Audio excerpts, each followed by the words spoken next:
ಅಸ್ಸಲಾಮ್ ಅಲೈಕುಮ್. ಹಾಗೆ ಎಲ್ಲರಿಗೂ ನನ್ನ ಪ್ರೀತಿಯ ನಮಸ್ಕಾರ ಅಂತ ಹೇಳ್ತಾ ಇವತ್ತಿನ ವ್ಲಾಗನ್ನು ಸ್ಟಾರ್ಟ್ ಮಾಡ್ತಾಯಿದ್ದೀನಿ. ಹಾಗೆ ಎಲ್ಲರಿಗೂ ರಂಜಾನ್ ತಿಂಗಳ ಮುಬಾರಕ್ ಅಂತ ಹೇಳ್ತಾ ಇದ್ದೀನಿ.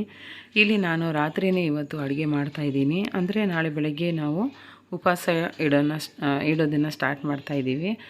ನಾನು ನಮ್ಮ ಮನೆಯವ್ರು ನಾಳೆ ಸಂಡೇ ಆಗಿರೋದ್ರಿಂದ ಉಪವಾಸ ಇಡೋಣ ಅಂತ ಐಡಿಯಾ ಮಾಡ್ಕೊಂಡಿದ್ದೀವಿ. ಅವರು ಉಪವಾಸ ಇಡಲ್ಲ, ಯಾಕಂದರೆ ಈ ಟೈಮಲ್ಲಿ ತುಂಬ ಬಿಸಿಲಿರುತ್ತೆ, ಹಾಗೆ ಅವರಿಗೆ ನೀರಿನ ದಾಹ ಇರುತ್ತೆ. ಇಡಲೇಬೇಕು ಕಂಪಲ್ಸರಿಯಾಗಿ, ಆ ಥರ ಏನಿಲ್ಲ. ಆದರೆ ಅವ್ರಿಗೆ ಆಗಲ್ಲ. ಆಗ ಉಪವಾಸ ಇಡೋಕ್ಕಾದರೆ ಇರ್ಬೋದು, ಇಲ್ಲಾಂದರೆ ಇಲ್ಲ, ಅದೆಲ್ಲ ಏನಿಲ್ಲ. ಸೊ ಇವಾಗ ನಾನು ಮಸಾಲೆನ ರುಬ್ಕೊಳ್ತಾ ಇದ್ದೀನಿ. ಸಿಂಪಲ್ಲಾಗಿ ಒಂದು ಗ್ರೇವಿ ಮಾಡ್ತಾಯಿದ್ದೀನಿ ತರಕಾರಿದು. ಬೆಳಿಗ್ಗೆ ಚಪಾತಿ ಮಾಡ್ಕೊಳ್ಳೋಣ ಅಂತ. ಎಣ್ಣೆಗೆ ಇಲ್ಲಿ ನಾನೊಂದು ಸ್ವಲ್ಪ ಈರುಳ್ಳಿ ಮತ್ತು ಹಸಿಮೆಣ್ಸಿನ್ಕಾಯಿ ಹಾಗೆ ಟೊಮ್ಯಾಟೊ ಹಾಕ್ಕೊಳ್ತಾ ಇದ್ದೀನಿ. ಒಂದು ನಮಗೆ ಅಷ್ಟೇ, ಇದು ಮಕ್ಕಳಿಗೇನು ತಿನ್ನೋಕ್ಕಾಗಲ್ಲ, ಯಾಕಂದರೆ ಖಾರ ಇರುತ್ತೆ. ಹಾಗಾಗಿ ನಾನೊಂದು ಸ್ವಲ್ಪ ಗ್ರೇವಿ ಮಾಡ್ಕೊಳ್ತಾ ಇದ್ದೀನಿ. ಈಗ ಮಿಕ್ಸೆಡ್ ತರಕಾರಿ ಇದು. ಹಸಿ ಬಟಾಣಿ ಹಾಗೆ ಆಲೂಗಡ್ಡೆ, ಮೆಂತ್ಯ ಸೊಪ್ಪು ಮತ್ತು ಕ್ಯಾಪ್ಸಿಕಮ್ ಹಾಕಿದ್ದೀನಿ.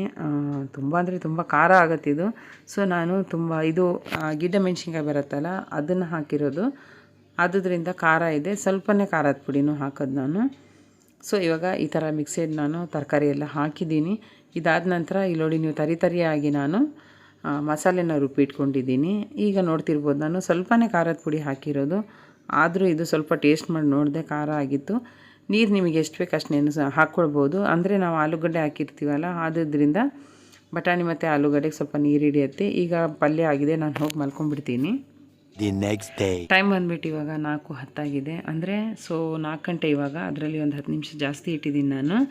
ಮೀನು ತೆಗ್ದಿಟ್ಟಿದ್ದೀನಿ. ಹಾಗೆ ಇಲ್ಲಿ ಮೀನು ಫ್ರೈ ಮಾಡೋಣ ಅಂತ ಹೇಳಿಬಿಟ್ಟು ಟಬ್ಬಲ್ಲಿ, ಒಂದು ಚಿಕ್ಕ ಟಬ್ಬಲ್ಲಿ ನಾನು ಉಪ್ಪೆಲ್ಲ ಹಾಕಿಟ್ಟಿದ್ದೆ. ಈಗ ನಾನು ಅದರಲ್ಲಿ ಸ್ವಲ್ಪ ಖಾರದ ಪುಡಿ ಹಾಗೆ ಪೆಪ್ಪರ್ ಪೌಡರ್ ಮತ್ತು ಸ್ವಲ್ಪ ಫಿಶ್ ಫ್ರೈ ಮಸಾಲ ಹಾಕಿದ್ದೀನಿ. ನಿಂಬೆಹಣ್ಣನ್ನು ಇವಾಗ ಹಿಂಡ್ತಾಯಿದ್ದೀನಿ. ಅದರಲ್ಲಿ ಬೀಜ ಇದೆಯಲ್ಲ ಒಂದು ಸೈಡ್ ತೆಗ್ದಿಡ್ತಾಯಿದ್ದೀನಿ. ನಿಂಬೆಹಣ್ಣಲ್ಲಿ ತುಂಬ ರಸ ಇರುತ್ತೆ, ಇದು ತುಂಬ ಹುಳಿನೂ ಇರುತ್ತೆ. ಸೊ ನಿಂಬೆಹಣ್ಣು ಆ್ಯಕ್ಚುಲಿ ಎಲ್ಲ ಹುಳಿನೇ ಇರುತ್ತೆ. ಸೊ ಇದರಲ್ಲಿ ನೀರು ತುಂಬ ಇರುತ್ತೆ ಅಷ್ಟೇ. ಇಷ್ಟೊತ್ತಿಗೆ ಎದ್ದು ಅಡುಗೆ ಮಾಡಿ ತಿನ್ನಬೇಕಂದ್ರೆ ಎಷ್ಟು ಬೋರ್ ಆಗುತ್ತಲ್ಲ. ಆದ್ರೂ ರಂಜಾನ್ ತಿಂಗಳಲ್ಲಿ ಏನೂ ಗೊತ್ತಿಲ್ಲ, ಆಟೋಮೆಟಿಕ್ಲಿ ಒಂದು ಎಚ್ಚರ ಆಗೋದು, ಹಾಗೆ ನಾವು ಏನೇನೋ ಮಾಡಿ ತಿನ್ನಬೇಕು ಅಂತ ಒಂದು ಮನಸ್ಸಿಗೆ ಬರೋದು, ಅದೆಲ್ಲ ನಾವು ಮಾಮೂಲಿ ಟೈಮಲ್ಲಿ ಮಾಡ್ತೀವಿ ಅಂದರೆ ಅದು ಕನಸೇ ಬಿಡಿ. ಈ ಟೈಮಲ್ಲಿ ಮಾತ್ರ ಒಂದು ಹೆದರಿಕೆ ಇರಲ್ಲ, ಏನಿಲ್ಲ, ಎಲ್ಲ ಆಗತ್ತೆ. ನಾನು ಎಲ್ಲ ನಿಂಬೆಹಣ್ಣು ಹಿಂಡಿ ಹೋಗಿ ನಮಾಜ್ ಮಾಡ್ಕೊಂಡು ಬಂದೆ. ಯಾಕಂದರೆ ಈಗ ವಜು ಮಾಡ್ತೀವಲ್ಲ, ಆವಾಗ ಖಾರ ಅದು ಕಣ್ಣಿಗೆಲ್ಲ ತಗ್ಲತ್ತೆ, ಮೂಗಿಗೆಲ್ಲ ತಗ್ಲತ್ತೆ ಅಂತ ಹೇಳಿಬಿಟ್ಟು ನಾನು ಆ ಥರ ಹಾಕಿ ಹೋಗಿದ್ದೆ. ಈಗ ಬಂದುಬಿಟ್ಟು ನಾನು ಮೀನನ್ನು ಅದರಲ್ಲಿ ಮಿಕ್ಸ್ ಮಾಡ್ತಾಯಿದ್ದೀನಿ. ನಾನು ನಮ್ಮ ಮನೆಯವರಿಬ್ಬರು ಇವತ್ತು ಫಸ್ಟ್ ಟೈಮ್ ಮಾಡಿದ್ವಿ ತಹಜುದ್ ನಮಾಜ್ನ. ಈ ಮನೆಗೆ ಬಂದು ಇವಾಗ ಇದು 2ನೇ ದಿನ ಅಂದರೆ 2ನೇ ಸತಿ ಮಾಡಿದ್ದು. ಇವಾಗಿಂದ ನಾವು ಒಂದು 40 ದಿನ ಕಂಟಿನ್ಯೂ ಮಾಡೋಣ ಅಂತ ಇದ್ದೀವಿ. ಈಗ ನಾನು ಫಸ್ಟಿಗೆ ಚಪಾತಿ ಮಾಡ್ಕೊಳ್ತಾ ಇದ್ದೀನಿ. ಮೀನಿಗೆಲ್ಲ ಮಸಾಲೆ ಕಲಸಿಟ್ಟಿದ್ದೀನಿ. ಚಪಾತಿ ತಿಂದೆ ಇವತ್ತು. ಚಪಾತಿ ತಿಂದರೆ ಸ್ವಲ್ಪ ಹೊಟ್ಟೆಲಿ ಗಟ್ಟಿ ಇರುತ್ತೆ, ಲಾಂಗ್ ಟೈಮ್ ಸ್ವಲ್ಪ ರೋಜಾ ಮಾಡ್ಬೋದು ಅಂತ ಹೇಳಿಬಿಟ್ಟು ಅಷ್ಟೇ. ಮತ್ತು ಮುದ್ದೆನೂ ತಿಂದರೆ ತುಂಬ ಒಳ್ಳೆಯದೇ. ಮುದ್ದೆ ತಿನ್ನೋದ್ರಿಂದನೂ ತುಂಬ ಚೆನ್ನಾಗಿ ದಿನ ಆಗುತ್ತೆ. ನಾನು ಎಣ್ಣೆನ ಕೈಯಲ್ಲೇ ಹಚ್ತಾಯಿದ್ದೀನಿ. ಈಗ ಸೌಟ್ ಯಾರು ತಗೊಳ್ತಾರೆ ಅಂತ ಹೇಳಿಬಿಟ್ಟು. ಸೊ ಬಿಸಿ ಬಿಸಿ ಆಗುತ್ತೆ, ಒಂದು ಸ್ವಲ್ಪ ರೂಢಿ ಆದಮೇಲೆ ಚೆನ್ನಾಗಿ ಕಾಣುತ್ತೆ. ಈಗ ಸೌಟನ್ನು ತೊಗೊಂಡಿದ್ದೀನಿ. ಅಂದರೆ ಚಪಾತಿ 4 ಕಡೆಯೂ ಸುಡಬೇಕಲ್ಲ, ಹಾಗಾಗಿ ಅದರಿಂದ ಸ್ವಲ್ಪ ಉಜ್ಜುತ್ತಾ ಇದ್ದೀನಿ ಅಷ್ಟೇ. ಟೈಮಿಗೆ ಕರೆಕ್ಟಾಗಿ ಊಟ ಮಾಡಿಬಿಡಬೇಕು. ಅದಕ್ಕೆ ನನಗೊಂದು 2 ಚಪಾತಿ, ನಮ್ಮ ಮನೆಯವ್ರಿಗೆ 2 ಚಪಾತಿನ ಸುಟ್ಕೊಳ್ತಾ ಇದ್ದೀನಿ. ನೋಡಿ, ಅದೊಂದು ಏನದು ಬಿದ್ರಿಂದ ಒಂದು ತಟ್ಟೆ ಟೈಪ್ ಇದೆ ಅದು. ಅದನ್ನು ನಮ್ಮ ಅಜ್ಜಿ ಯೂಸ್ ಮಾಡ್ತಾಯಿದ್ರು ಚಪಾತಿ ಮತ್ತು ಅಕ್ಕಿ ರೊಟ್ಟಿ ಎಲ್ಲ ಹಾಕಲಿಕ್ಕೆ. ಅದಕ್ಕೆ ನಾನು ತೊಗೊಂಡು ಬಂದಿದ್ದೀನಿ.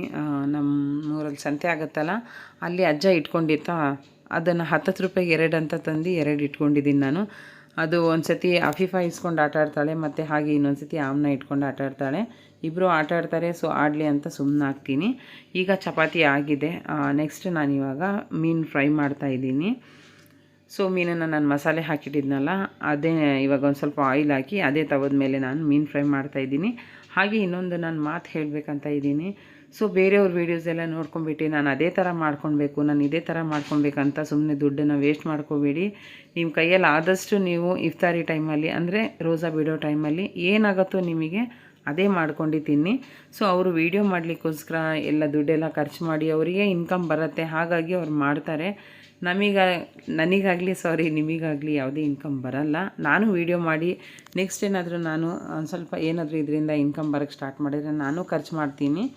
ಸೊ ಇನ್ನೊಂದು ಹೇಳ್ಬೇಕಪ್ಪ ಅಂತ ಹೇಳಿದ್ರೆ, ಇದು ನಾವು ಈ ಥರನೇ ತಿಂತಾಯಿದ್ದೀವಿ ಅಂತ ತೋರಿಸ್ಕೊಳ್ಳೋರು ಸ್ವಲ್ಪ ಜನ ಇರ್ತಾರೆ, ನೀವು ವೀಡಿಯೋಸಲ್ಲಿ ನೋಡ್ಬೋದು.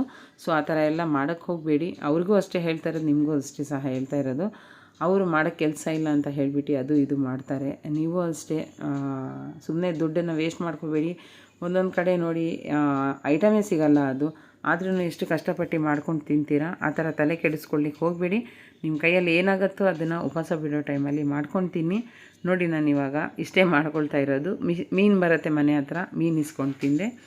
ಮೀನು ಇಸ್ಕೊಂಡು ಕ್ಲೀನ್ ಮಾಡಿ ಇಟ್ಟಿದ್ದೀನಿ. ಈಗ ಫಿಶ್ ಫ್ರೈ ಮಾಡ್ಕೊಳ್ತಾ ಇದ್ದೀನಿ. ಹಾಗೆ ಚಪಾತಿ ಮತ್ತು ನಮಗೆ ಸಿಗೋ ತರಕಾರಿ. ಸೊ ಇವಾಗ ನೋಡ್ತಾ ಇರ್ಬೋದು ನೀವು, ಪಲ್ಯ ಆಗಿದೆ, ಬಿಸಿ ಮಾಡಿಕೊಂಡೆ, ಚಪಾತಿ ಮಾಡ್ಕೊಂಡಿದ್ದೀನಿ, ಹಾಗೆ ಫಿಶನ್ನು ಫ್ರೈ ಮಾಡಿಕೊಂಡೆ. ಈ ವಿಡಿಯೋ ನಿಮಗೆ ಇಷ್ಟ ಆದಲ್ಲಿ ಲೈಕ್ ಮಾಡಿ, ಕಮೆಂಟ್ ಮಾಡಿ, ತಪ್ಪದೆ ಸಬ್ಸ್ಕ್ರೈಬ್ ಮಾಡಿ. ಟೇಕ್ ಕೇರ್, ಬಾಯ್ ಆ್ಯಂಡ್ ಅಲ್ಲಾ ಹಾಫೀಸ್.